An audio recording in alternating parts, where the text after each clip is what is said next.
باللہ من الشیطان الرجیم بسم اللہ الرحمن الرحیم الحمدللہ رب العالمین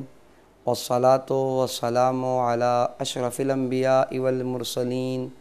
خاتم النبیین ابی القاسم محمد وعلی آل بیتہ الطیبین الطاہرین المعصومین ولعنۃ الدائمۃ علی اعدائہم اجمعین۔ اما بعد، محترم ناظرین اکرام، السلام علیکم ورحمۃ اللہ وبرکاتہ۔ ہم آپ کی خدمت میں پھر آج حاضر ہیں اپنے پروگرام مسائل روزہ کو لے کر، جہاں ہم آپ کی خدمت میں ان مسائل کو مختصراً پیش کر رہے ہیں جو ماہ مبارک رمضان میں ہمارے لیے ضروری اور اہم ترین بن جاتے ہیں۔ جی ہاں، آج بھی کچھ نئے مسائل کے ساتھ ہم آپ کی خدمت میں حاضر ہیں۔ اکثر ہمارے معاشرے اور سوسائٹی میں یوں دیکھا جاتا ہے کہ لڑکیاں 9 سال کی عمر میں بالغ تو ہو جاتی ہے، لیکن شرعاً بالغ ہے، اس کے اوپر روزہ رکھنا واجب ہو جاتا ہے، لیکن جسمانی اعتبار سے اس کے اندر اتنی سکت اور طاقت نہیں ہوتی کہ وہ روزہ رکھ سکے، یعنی عمر کے اعتبار سے وہ 9 سال کی مکمل ہو چکی ہے۔ اور میں نے آپ کی خدمت میں گزشتہ مسائل میں کہا تھا کہ 9 سال قمری اعتبار سے، یعنی چاند کی تاریخوں کے اعتبار سے مکمل ہونا چاہیے، جو اسلامی کیلنڈر اس اعتبار سے 9 سال مکمل ہونے کی بنا پر، یا لڑکا 15 سال کا ہے تو اس کے اوپر واجبات شرعیہ جو ہے وہ عائد ہو جاتے ہیں۔ تو اگر یہ لڑکی قمری سال کے اعتبار سے، اور آج ایسے سافٹ ویئر وغیرہ نکل گئے ہیں کہ جس میں اگر مثلا ہم اپنی یہ والی ڈیٹ جو انگریزی مہینے کے اعتبار سے یا شمسی اعتبار سے جو ہمارے پاس موجود ہوتی ہے، اسے ڈالا جائے تو ہماری قمری تاریخیں بھی بتا دیتے ہیں۔ لہٰذا کوئی مشکل مرحلہ نہیں ہے کہ ہم اپنی قمری تاریخوں کے ذریعے سے بچی کے 9 سال اور لڑکے کے 15 سال جو ہے وہ دیکھیں۔ خیر، اصل گفتگو یہ ہے کہ اگر کوئی لڑکی قمری اعتبار سے 9 سال کی مکمل ہو جائے لیکن جسمانی طور پر کمزور ہو، یعنی اس کے بدن میں اتنی سکت نہ ہو کہ وہ روزہ رکھ سکے، اگرچہ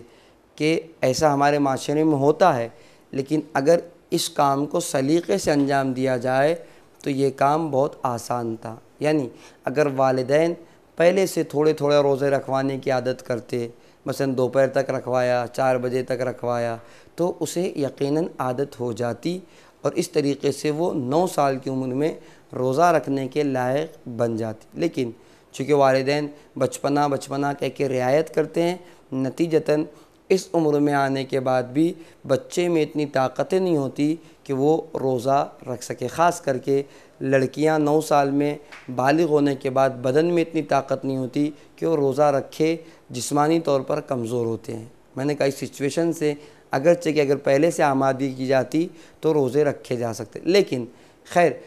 اگر ایسے حالات آ جائے کہ وہ بدن کے اعتبار سے، جسم کے اعتبار سے کمزور ہو اور روزہ رکھنا اس کے لیے شاق ہے، اور 9 سال کی مکمل ہو چکی ہے، یعنی بالغ ہو گئی ہے اور اس کے اوپر ذمہ داریاں عائد ہو گئی ہے، تو اب وہ کیا کرے گی؟ ایک طرف بلوغ کی منزل تک پہنچ گئی ہے، دوسری طرف بدن میں طاقت نہیں ہے کہ وہ روزے رکھے۔ تو مجتہدین کہتے ہیں کہ اس کے لیے یا اس کا فریضہ یہ ہے کہ وہ اس وقت روزے نہیں رکھ سکتی، یعنی جب تک رکھ سکتی ہے، آغا سستانی کہتے ہیں دن کے جس حصے تک وہ روزہ رکھے، اس کے بعد جہاں سے اسے تکلیف شروع ہو وہ روزے کو ختم کر دے۔ لیکن انہی روزوں کی جب اس کے اندر صلاحیت پیدا ہو جائے گی، یعنی جسمانی اعتبار جب وہ طاقتور ہو جائے گی، تو اس کا فریضہ یہ ہوگا کہ ان روزوں کی قضا کرے جو روزے وہ بلوغ کی منزل میں پہنچنے کے بعد جسم کی کمزوری کی بنا پر چھوڑی ہوئی ہے۔ اور آغا خامنہئی کا بھی نظریہ یہی ہے کہ ہر صورت میں اس روزے کی قضا اس کے اوپر واجب ہے۔ اگر وہ حالت نہیں رکھ سکتی تو ظاہر سی بات ہے زبردستی سے رکھایا نہیں جا سکتا، چونکہ جسمانی اعتبار سے وہ کمزور ہے، لہٰذا ابھی اگر وہ روزہ نہیں رکھ پا رہی ہے تو جب وہ صحت مند ہو جائے گی، روزہ رکھنے کے قابل اور لائق ہو جائے گی، تو اس کی ذمہ داری یہ ہے کہ وہ روزوں کی قضا کرے، وہ روزے جو بلوغ میں پہنچنے کے بعد کمزوری کی بنا پر وہ نہیں رکھ سکی تھی۔ اسی طریقے سے اگر کسی مریض کو ڈر ہو کہ اگر وہ روزہ رکھے گا تو اس کا مرض بڑھ جائے گا، درد میں تکلیف ہوگی یا کوئی اور نقصان ہو جانے کے چانسز ہیں، تو ایسی صورت میں اس روزے دار کی ذمہ داری کیا ہے؟ اب دیکھیں، ایسا روزے دار جو مریض ہے اور اسے ایسا لگ رہا ہے کہ اب اگر میں روزہ رکھوں گا تو میرا مرض بڑھ جائے گا، میرے درد کی تکلیف بڑھ جائے گی یا مثلا کوئی اور نقصان ہو سکتا ہے، تو یہاں پر اس کا شرعی فریضہ یہ ہے کہ اس پر روزہ واجب نہیں ہے۔ اور اگر ایسی حالت میں یہ جانتے ہوئے کہ اسے نقصان پہنچے گا، اسے تکلیف ہوگی یا اس کا مرض بڑھ جائے گا، اور یہ جان رہا ہے، اسے یقین بھی ہے، اس کے باوجود وہ روزہ رکھے، تو مجتہدین کہتے ہیں کہ اس کا روزہ صحیح نہیں ہے۔ یعنی ایسا مریض جسے اس بات کا یقین ہو کہ اس بیماری کے بڑھ جانے کے چانسز ہے، اس کی تکلیف کے اضافے کے چانسز ہے، یا اس کی مثلا کوئی اور اس کو نقصان ہوگا، یہ یقین ہے کہ اگر وہ روزہ رکھے گا تو یہ نقصانات اس کے ہو سکتے ہیں، یہ تکلیف اسے پہنچ سکتی ہے، تو پھر اس کا فریضہ یہ ہے کہ اس کے اوپر روزہ واجب نہیں ہے۔ اور اگر وہ روزہ رکھ بھی لیتا ہے تو اس کا روزہ صحیح نہیں ہے، بلکہ اس کا فریضہ یہ ہوگا کہ جب وہ مرض سے نجات پائے گا تب اس روزے کی قضا کرے گا۔ تو ایسی حالت میں کہ جب مریض کو یقین ہو کہ روزے کی بنا پر مرض بڑھ جا رہا ہے یا تکلیف بڑھ جائے گی تو اس پر روزہ واجب نہیں ہے، بلکہ اگر زبردستی اور ضدی طور پر وہ روزہ رکھ بھی لے تو شریعت کہتی ہے اس کا روزہ صحیح نہیں قرار پائے گا، بلکہ اس کا روزہ غلط ہے اور اس روزے کی اسے بعد میں قضا کرنی پڑے گی۔ لیکن ایک مریض ایسا ہے جس کے مرض کا تعلق بھوک اور پیاس سے نہیں ہے، مثلا اگر وہ بھوکا اور پیاسا رہے گا تو اس کے مرض پر کوئی فرق نہیں پڑے گا، یعنی روزہ رکھے گا تو اس کے مرض سے کوئی اس کا جو ہے وہ تعلق نہیں ہے بھوک اور پیاس جیسے مسائل سے، تو کیا ایسا مریض روزہ رکھ سکتا ہے یا نہیں رکھ سکتا؟ جی ہاں، ایسا مریض روزہ رکھ سکتا ہے، اس کا روزہ صحیح ہے، کیونکہ اس کی بیماری کا تعلق، اس کی مرض کا تعلق بھوک اور پیاس سے نہیں ہے۔ اب چونکہ بھوک اور پیاس سے نہیں ہے، یعنی مرض اور روزہ دو الگ الگ چیزیں، مرض کوئی اور ہے، روزے کے تعلقات کنی اور چیزوں سے ہے،